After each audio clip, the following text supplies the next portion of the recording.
Welcome back to the Saturday Show, 97.5, the KSL Sports Zone. I'm Christian Esparza, Alex Napoles on a Saturday morning. Thanks for joining us. We're going to talk some Utah Mammoth this segment. It's been a crazy busy week. Obviously, the Mammoth kicked things off by trading for J.J. Peterka Wednesday night. It was actually like during the NBA draft, which I thought was funny.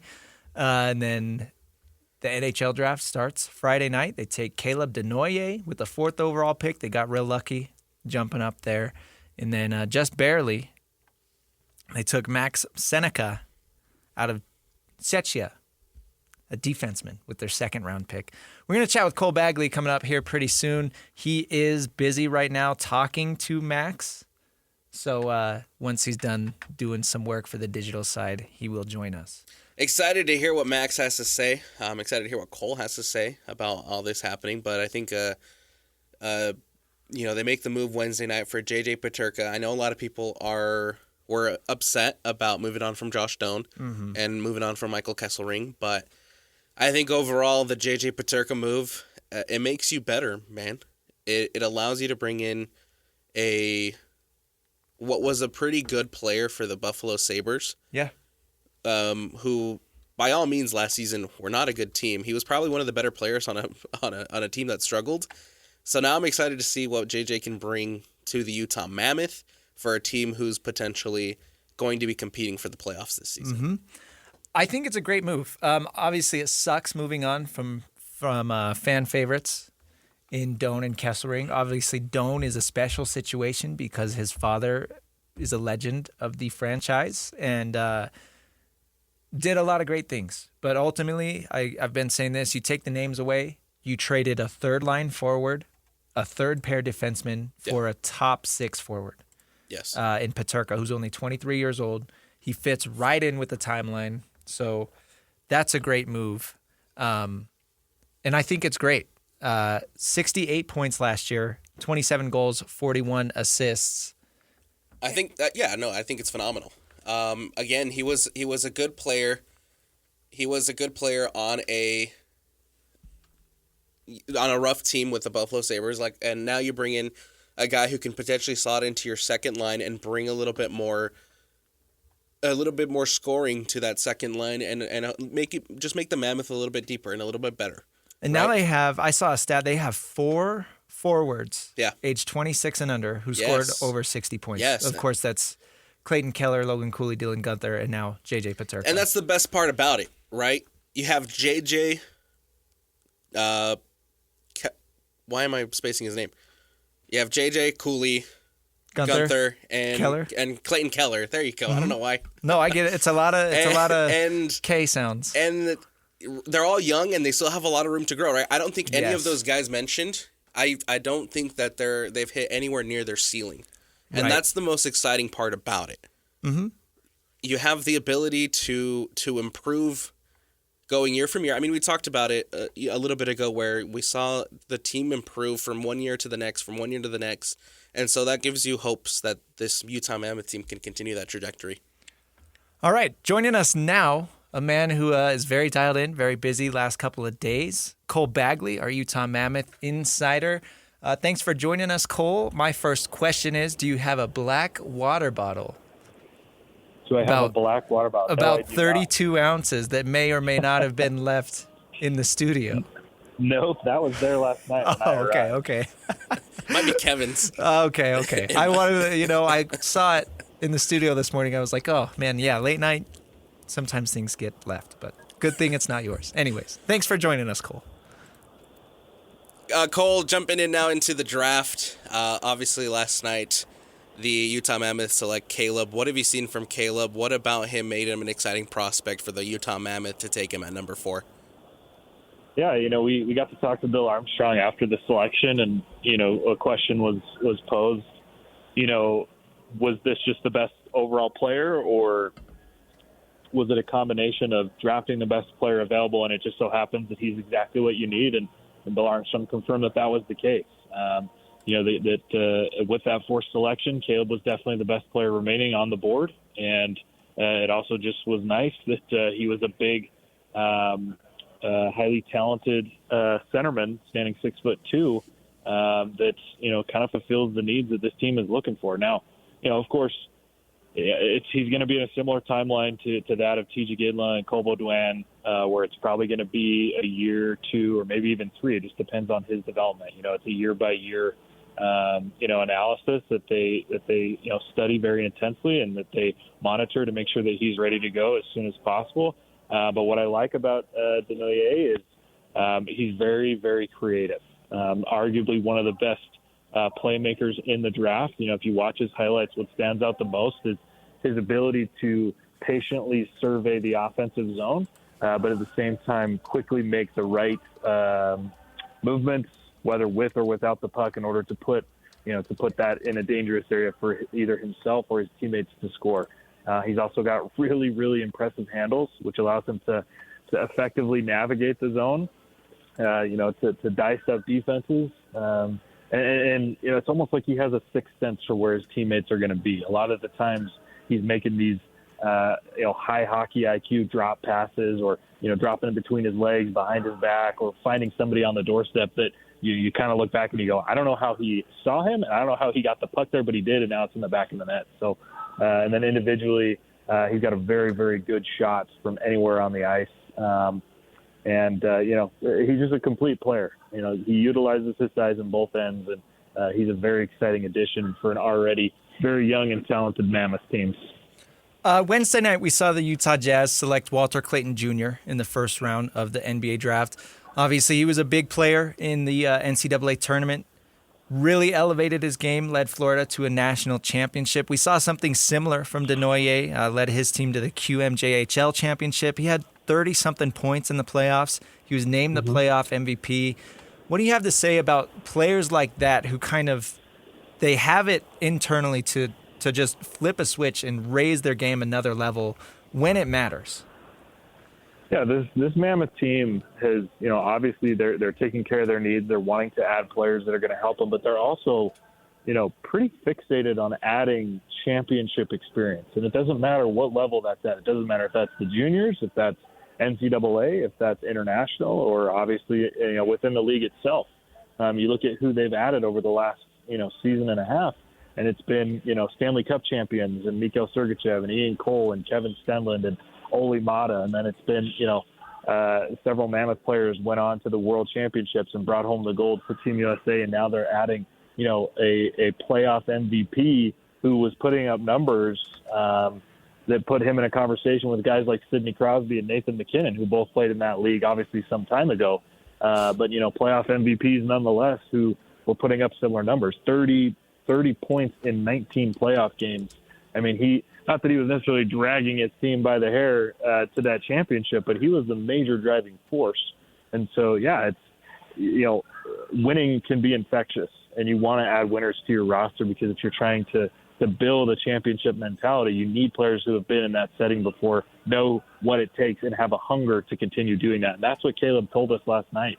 He says, one thing about me is I like winning, and so I'm coming to Utah to win. I love that quote. Yeah, I thought that was awesome. Absolutely love to hear that. I've heard a lot of positives about Caleb and what he can bring onto the ice, but from your perspective, where can Caleb improve? I know he's still obviously a young prospect, and like you mentioned, there's still a ways for him to go before we potentially see him on the ice for the Utah Mammoth, but right now, where his game is at, where can Caleb improve the most? Bill was talking about that last night. He told us, he's got to add some weight. He's got to, he's 6'2", but, he probably needs to add 10, 15, 20 pounds. He's only 17. He's only barely 18 years old. And so a lot of the time, the transition to the NHL from the juniors or college or whatever it is, it simply has to do with getting bigger. And that's going to happen, And what's exciting is he might not even be done growing in terms of his height. If this is a guy that could continue to evolve, add another 10, 15 pounds, and maybe another inch or two, if by the time he's ready to go, he's standing 6'3", 6'4", and knocking on the door of 200 pounds, he's going to be an elite player, especially given his skill set. So for Caleb right now, the biggest thing is approaching his development the right way, continuing to better himself in every area, but he's going to have to get a little bit bigger and learn to throw his weight around a little more.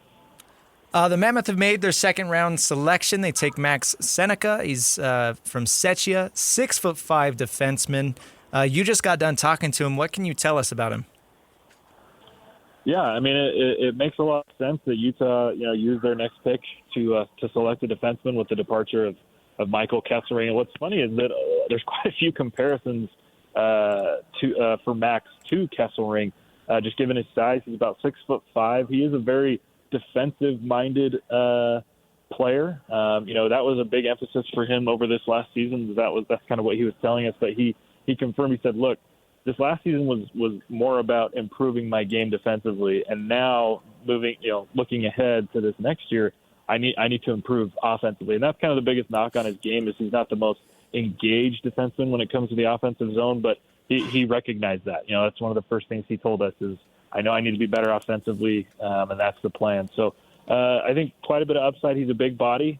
He's a good skater. And that's a premium when it comes to defensemen. If you can find a big defenseman that can move, I think the sky's the limit. So, as you get into these later rounds, it's hard to really say when these guys are going to be ready. But with this second round pick, I think this is a guy that maybe in a couple of years you'll see in a Mammoth uniform. Let's see here. You look at the timeline of when he will be ready to come in and join the squad. You've got to think they gave Ian Cole an extension, right? How much time does Ian Cole have left on his deal here? I think they just extended him for another year. 1 year? Okay. So yeah, I think him and Alexander Kerfoot, I think they just extended for one season. So, after this next year, I would anticipate that, given the timelines of some of these guys and the opportunity for some of these younger prospects to step up, guys like Maverick Lamoureux and TJ Ginla and Colbo Glenn, that's why they signed, those veterans to 1 year deals is because, if those guys, stay on their path, there's a good chance that they'll be playing for the big club, not this year, but the following. And so, you need to clear up some space. And so unless Kerfoot or Cole really give a reason to keep them around after this next year more than some of these younger guys, I would anticipate that pipeline starts to feed the big club a little bit more. All right, Cole, let's get to the big trade coming down the pipe Wednesday night. First off, I think it's funny because Ryan Smith presumably was in the war room for the NBA draft. Do you think that Bill and Chris Armstrong knocked on the door and were like, hey, we've got a pretty big trade we want your permission to sign off on? How does that work? Yeah, I mean, I think, they want to continue to do things the right way. And I know that, Ryan Smith is a guy that wants to be engaged in a lot of these things, but I don't know that Ryan's quite to that point where, he knows exactly what makes a good hockey player, what makes a good hockey team. So I'm sure he went, yeah, guys, looks great. Yeah. 68 points sounds good to me. So exactly. No, this is a big deal. This is a big trade. I would anticipate this is probably the biggest move we're going to see the Mammoth make this offseason, and I love that it's via the trade market and not necessarily in free agency because, Peterka's 23 years old, and he's putting up, almost 70 points last season. He's continued to increase his points every single year, by 15 to 20. And so to get a guy that's 23 rather than going to the free agent market where most guys are going to be 27, 28, 29, this just fits the timeline, right? This fits their young core of Logan Cooley and Dylan Gunther and Barrett Hayton and now these young prospects of a team that's built for not the distant future, but probably 4 or 5 years away from really being in a window of competing for Stanley Cups. So, that's why I like it. I think there's a lot of upside to Peterka, and you're getting a guy with similar production to Gunther and Cooley and just a little bit older. So it's a very exciting addition, to say the least. I think a lot of the Utah Mammoth fan base is excited to see J.J. Peterka come in and potentially be a game changer for them as they try to make this push for the playoffs. But now with J.J. Peterka being added to the squad, how does the Mammoth approach free agency? Obviously, that starts up here on July 1st. What does that change their plans in any sort of way? Yeah, I mean, it certainly does from a cap space point, right? I mean, they had about $22 million, and they extended Peterka for almost $8 million. And so now they're dealing with about just over 14, but between $14 and $15 million. But you also have to consider they got to extend Logan Cooley this summer. Now his contract doesn't kick in until next year, but it's probably going to be somewhere between $8 and $9 million over the course of 7 or 8 seasons. And then you also have to consider the fact that they want to extend Jack McBain, and does he fetch somewhere between $4 to $5 million a year? So that that's going to eat up a lot of what you have left. Now they will have some money to go and get some guys, but what they need now is can they get a second line center or add another center that can help them now? Because Denoyer, he's probably 2 or 3 years away from suiting up. So yeah, you addressed your needs in the draft, but he's not going to play for you right away, and you still need some more depth at that center position. So I wouldn't be shocked to see that. They also need a goaltender. Obviously, they locked up Vemelka for long term. He's their number one guy, but you need a backup, and it's not for certain that Connor Ingram is going to be out of that program and fully healthy mentally to be able to start the year for the Mammoths in October. So you got to address that, and that's what I would assume they're going to look to is that free agency goaltender market to add another guy between the pipes. Cole, feel free to correct me if I'm wrong, but one thing that I felt like Utah was really lacking last year when I watched them, they were not a very physical team. And, of course, they're very young, so that probably plays a big part in it. But then you throw in the fact that they just traded away Josh Doan, one of their best forecheck players, one of their more physical forwards. Not only that, but you bring in Peterka, who is only 6 feet tall, and he's not a very defensive-minded forward. He's not the most physical player.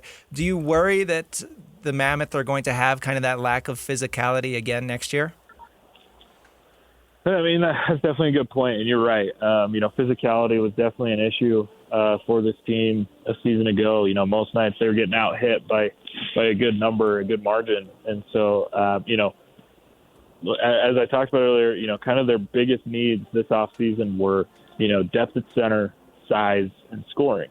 They're getting their depth in the draft. They're getting their size, they're getting their scoring out of Peterka.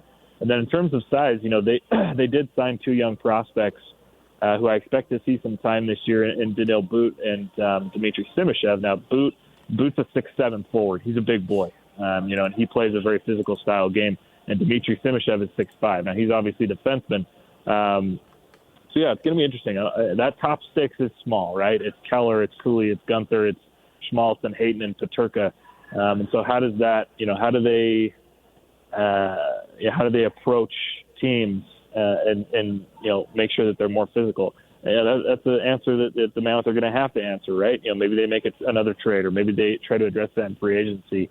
But I would assume that Boot's going to start to bring that physicality as well as Simashev, and they're going to have to look to their third and fourth line to step up. All right, this is kind of tongue-in-cheek, but we got to bring it up. After the Oilers were eliminated, or they lost the Stanley Cup Finals, I guess, there was a lot of talk about could McDavid potentially want out of Edmonton. He's got 1 year left on his deal. Do you think that there's any chance that he's going to be a free agent a year from now? And if that happens, do you think the Mammoth would be in on him? You would hope, right?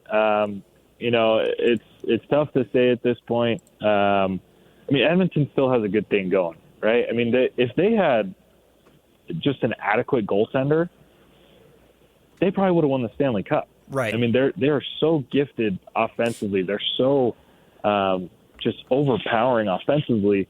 But Florida played their game. They dominated Edmonton physically, and then Bobrovsky was just phenomenal. He made the saves that you expected him to make, while on the other end, Skinner just was not doing enough. They don't even know who they're starting night in and night out. Yeah, exactly. And so, I would assume that Edmonton kind of is in a panic mode, looking at it and going, look, we have got 2 generational talents, guys that, very well at the end of the day could be some of the best to ever play the game, especially in McDavid.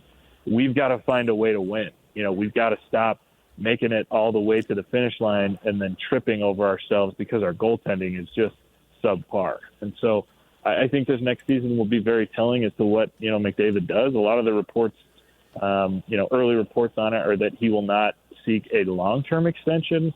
with Edmonton, maybe more in the realm of 4 or 5 seasons rather than looking at 6 or 7, a longer term deal. So we'll see. But anytime a generational talent enters free agency, I would assume every single team in the National Hockey League is going to try to find a way to bring him in. Got to find a way, man. Cole, we really appreciate you taking some time to join us. I know that today and especially yesterday, incredibly busy days for you. We'll keep an eye on what the Mammoth do with their 3rd-round pick coming up. That selection will probably be made within the next half hour, so we'll see. But thanks for joining us, Cole. Appreciate your insight as always. Yeah, of course. Thanks, guys. Thanks, Cole. Here you go. That's Cole Bagley, our Utah Mammoth insider for KSLSports.com. You can read all of his write-ups. Excellent work on the J.J. Peterka trade, the Caleb Denoyer pick, and then the picks that they are going to make today. Again, rounds 2 through 7 of the NHL Draft happening today. He's been a busy man this week, but we appreciate all the work he does because, a lot of us are still learning all this hockey lingo, all this hockey knowledge, and I think Cole does a phenomenal job of breaking it all down. So we really appreciate him despite a busy week for him. It's nice getting a hockey nut to do the job, and I mean that with all respect due to Cole, because it's a very different world that none of us here really know. I know we've got a couple of hockey watchers here on the station, and we're all becoming bigger fans of the game. But Cole is really dialed in, and he knows his stuff. So his coverage is excellent, and he does a wonderful job. We got to take a break. Coming up next, we will get to top 3 stories of the day. Other than the draft, it's kind of a bombshell last night. BYU quarterback Jake Retzlaff has responded to the civil lawsuit filed against him. We will talk about that next and everything else we've got going on in the world of sports. It's the Saturday Show, 97.5, the KSL Sports Zone. Alrighty, it's time for 5 minutes of. It's the Saturday Show 97.5, the KSL Sports Zone. It's parade season, Alex. It is, yeah. I know we had some representation down at Taylorsville Days. There was some early talks of you and I making an appearance there, but ultimately that fell through. We're not quite big enough yet. Yeah, that's fine.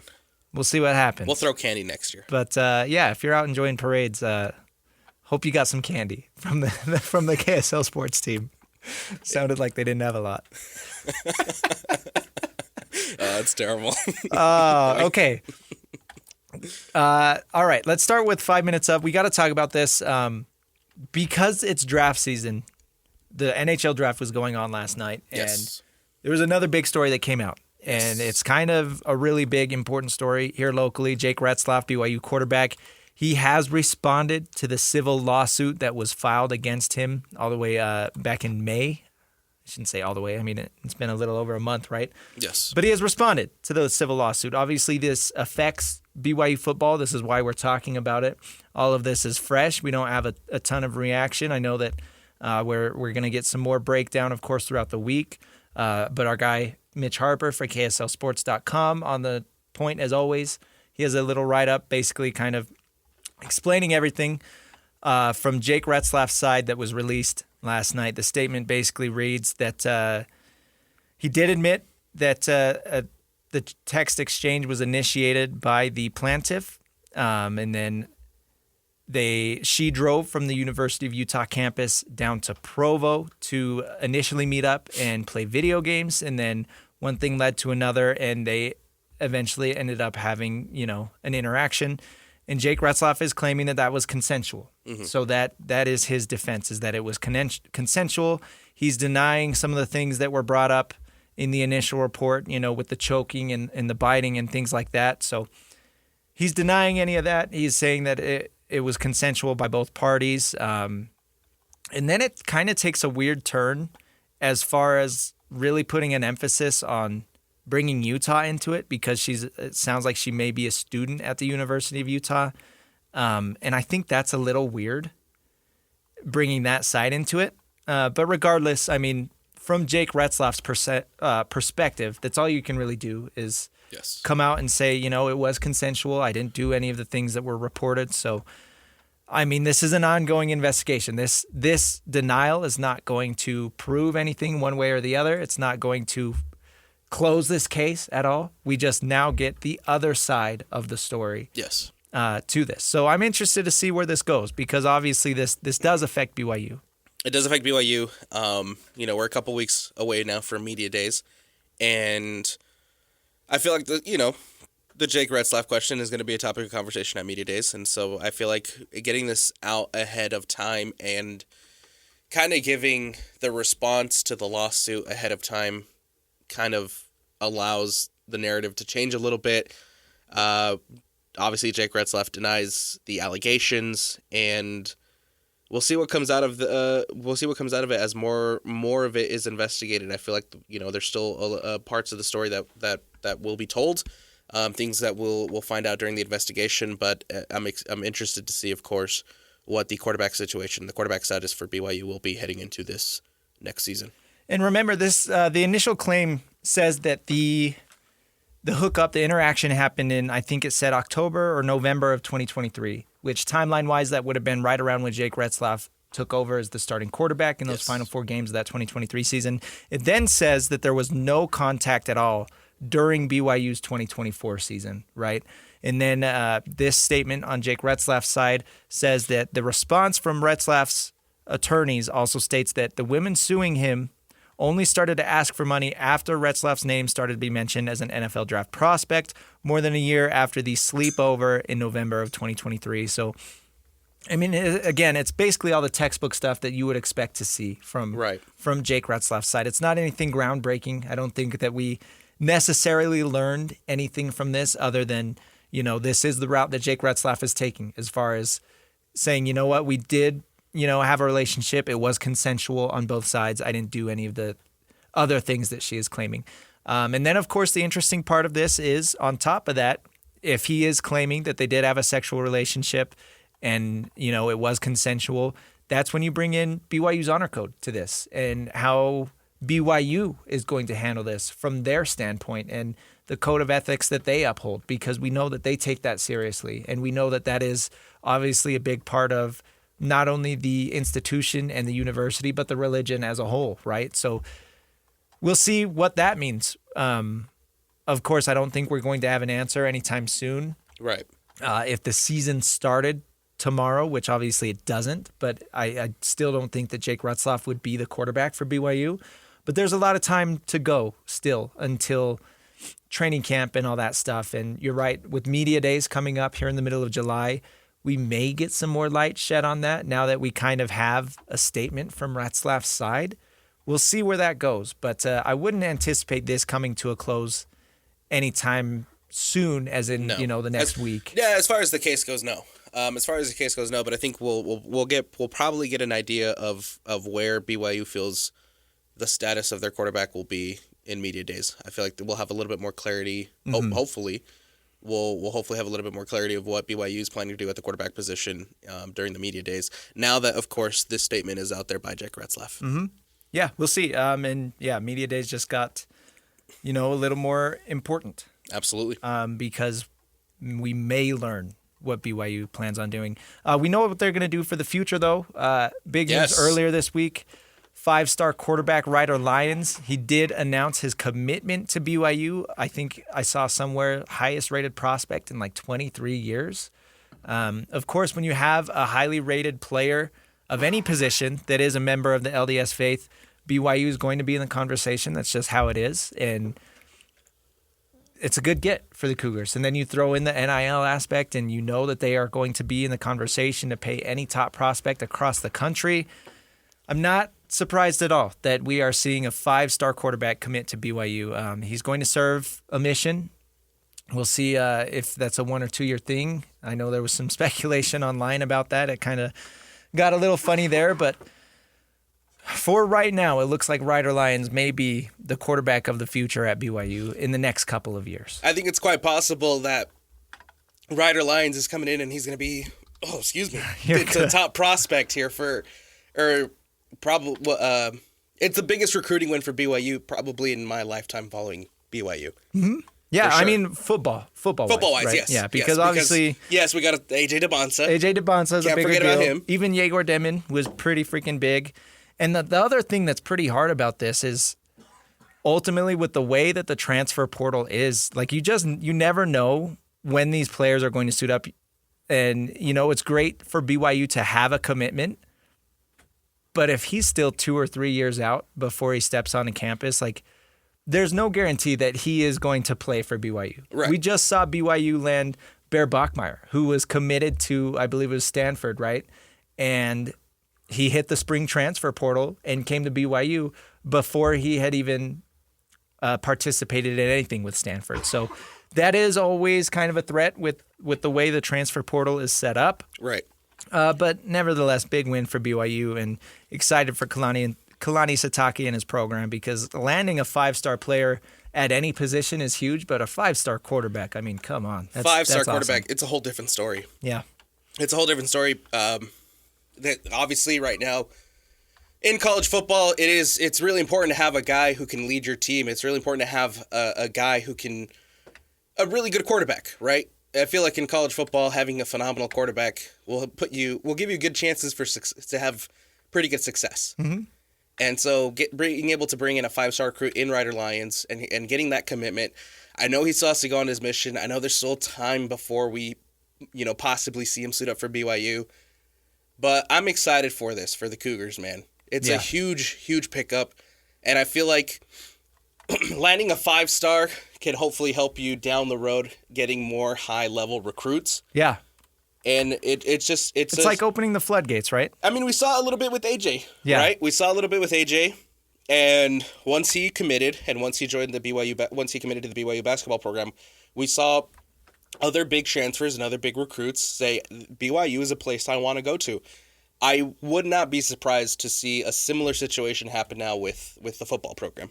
Yeah, right. I mean, yeah, that's how big this commitment is. Well, again, it all starts with Yegor Demon, right? Bringing him over. He was a borderline 4 or 5-star prospect, depending on what site you went to.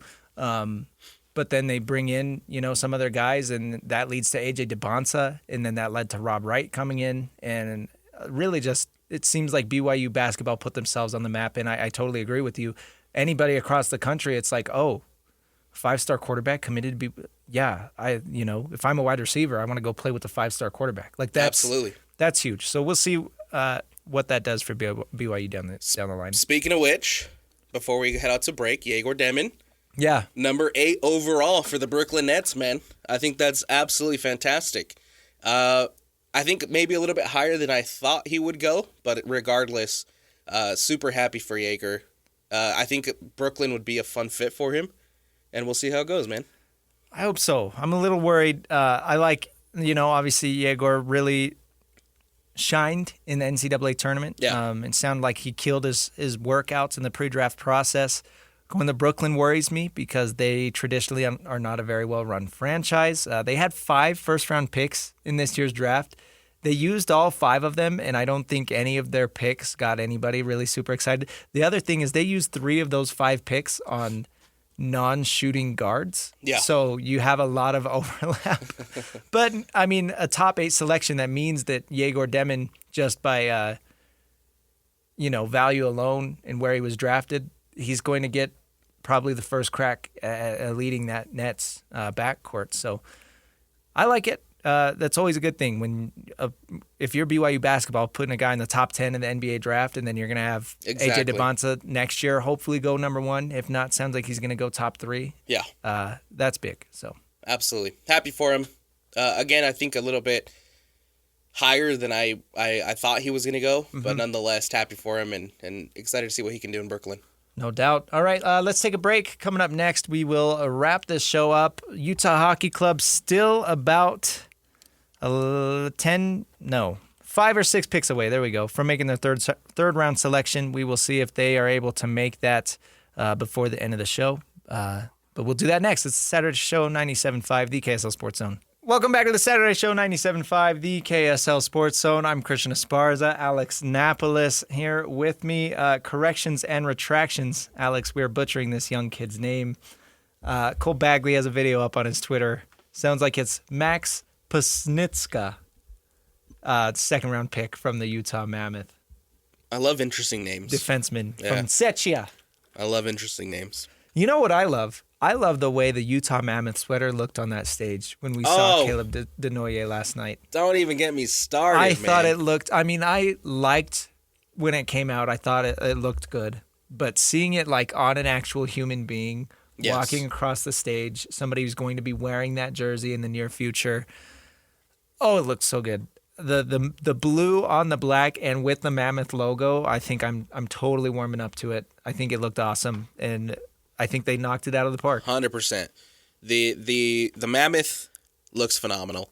The main logo, the logo where the hockey stick turns into the tusk, that's also super freaking amazing. The U with that turns into the tusk. I think they did an absolutely phenomenal job of nailing the branding. But on top of that, they hit on the color scheme. I think that's what really makes it stand out. And it's unique. It's unique, and the way that the blue pops on the black, I think that's what makes it stand out so much. It's a very, very vibrant blue in the best way possible. Absolutely. I mean, I couldn't tell you how many times I've mixed up the freaking Penguins and Bruins because they're both black, yellow, and white. Yeah, right. I can't name another team that has the blue and the black and the white the way that the Mammoth does. The mountain blue. Mountain blue. Yeah, I love it. It looks really good. So just wanted to throw that out there. As far as what else is coming up on the station today, of course, the NHL Draft is underway. Rounds 2 through 7 are today. Utah still a couple picks away. I was hoping we'd get their third round selection. Pick 76, the Blue Jackets, Columbus Blue Jackets. Sorry, they're on the clock right now, but Utah is picking at 78th overall, so a couple picks away there. But yeah, rest of the day, not a lot going on. RSL is playing, though, coming up later. It's their first game in a few weeks, so excited to see them take the pitch. The pre-match show will be at 5:30, and then at 6:30 they will be kicking off at Sporting Kansas City. And then, of course, we've got the Bees playing coming up later after that. That's going to be at 8. Good night. Fun night. I'm excited to see Real Salt Lake return and see how they're able to build off of a 2-0 win against DC United. That was a couple weeks ago, but still no Diego Luna. So we'll see how RSL fares. You and I were talking earlier in the week, and man, the MLS loves Diego Luna. Yeah, they really do. The U.S. men's national team, like he has become like one of the faces, one of the young faces of the MLS, which is awesome for Real Salt Lake. Absolutely. He's become extremely marketable. I don't know how or when that happened, but it seems like overnight Diego Luna just kind of, actually I know what happened. It was the broken nose. Yeah. At the well, you could even argue last year too. He was an all-star last year, which I thought was a good surprise. Right, and but that was kind of marketing him at the MLS level. I feel like the big step really came now with the whole broken nose and the story of him wanting to stay on despite bleeding out bleeding out on the field with the broken nose. He's become super marketable for the U.S. men's national team and MLS.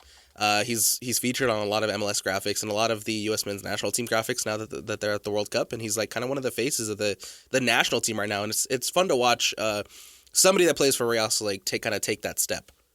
Yeah, anybody local getting put up on the national podium, I think is a good thing. Right. Obviously. Absolutely. And Real Salt Lake has kind of been searching for their big name star. Obviously, growing up, Kyle Beckerman was the guy. And, of course, they just retired Nick Rimondo's jersey, and that was awesome a couple weeks ago. So for them to have, like, an actual identity and face of the team, I think they need that, especially in a market like Salt Lake where Real Salt Lake, they're not necessarily the biggest sport. Yeah. But when they are good, when they have a player like that, I mean, they're always drawing crowds. So that's a good thing. So, yeah, we'll see. Long story short, we'll see if Real Salt Lake can get back on the track. And you know what? I know we're supposed to wrap soon, but I'm going to make the executive decision. We're staying on until the Mammoth make their pick. They're on the clock right now. They are on the clock. I don't want to end the show with the Mammoth on the clock. So we will stick around next couple minutes. I doubt it's going to take too long to get this pick coming down the line. But busy week for the Mammoth, Alex. Busy week for the Mammoth, busy week for the Jazz. Most importantly, I think, like we were talking about with the J.J. Peterka trade, I think that they're taking the necessary steps and the steps that you want to see them take to potentially push for that playoff spot. Mm-hmm. They came so close, what felt like so close last season. It doesn't seem like they're too far off from being a playoff contending team. I like what Cole said about the max pick here in the second round. And like I said, like we talked about with the draft, it sucks that we can't see these guys right away. I would like to see them right away. Mm-hmm. But if they end up going to their feeder teams and continue to develop and make the right strides, hopefully in the next couple years or so, we're able to see Iginla take the ice for the Mammoth. Yeah. And we're able to see Bedoin take the ice for the Mammoth. And same thing with Max, and same thing with Caleb. Both guys who were picked today and yesterday, still waiting for that Mammoth pick in the third round. I want to say, going back to Iginla, you got something to say, Parker? I do. I just I wanted to say, like, as a baseball fan, like it's tricky to come around to the idea, like being an NFL fan, like, oh, you get to see these impact players right away. They change your franchise immediately. It's a very nice surprise when, like, a couple years in, you maybe forgot about a guy. And then you're like, oh yeah, we've got him in the system. Like, oh, he's awesome. Like, I'm a Royals fan, a Kansas City Royals fan for baseball. And once Bobby Witt Jr. showed up, like, he was in our minor league system for a couple of years, or like a year or so. He comes up and he changes the franchise, and it's just like, oh my God. Yeah. It's such a nice surprise when that happens. I agree. I think that's good. And speaking to Iginla specifically, Cole was talking last night. I know that Utah Mammoth are holding their development camp where they're going to showcase some of these guys. And, Cole Baudouin and TJ Iginla were expected to be there. Cole's still not sure if TJ is going to actually be playing in that as he recovers from a hip surgery. So we still sounds like they're being cautious bringing TJ Iginla along. But it looks like we do have the selection for the Utah Mammoth. They took Stefan Hawk, I think is how you say it. He is also from Sechia, and he's a left winger, 6'4", 192. So 6'4", pretty big for a left winger. Getting some size there. And I talked with Cole about this, I think while you were coughing. The Mammoth lost a lot of size and physicality when they traded away Josh Doan. Yeah. And Peterka himself is pretty small, not very physical. So, you're bringing in Boot, you're bringing in Simashev. Last night, Denoye, really big dude. Stefan Hotch, 6'4", as a winger, really big. 192 already. So, yeah, sounds like they're going after size, and I like it. I like it too. Excited to see what Hotch is able to do and is able to bring to this Utah Mammoth side again in a couple years. Let's hope his development goes well. Adding another guy to yet a talented pool that the Utah Mammoth have, and there's still 4 picks to go in this draft for the Utah Mammoth. Yep.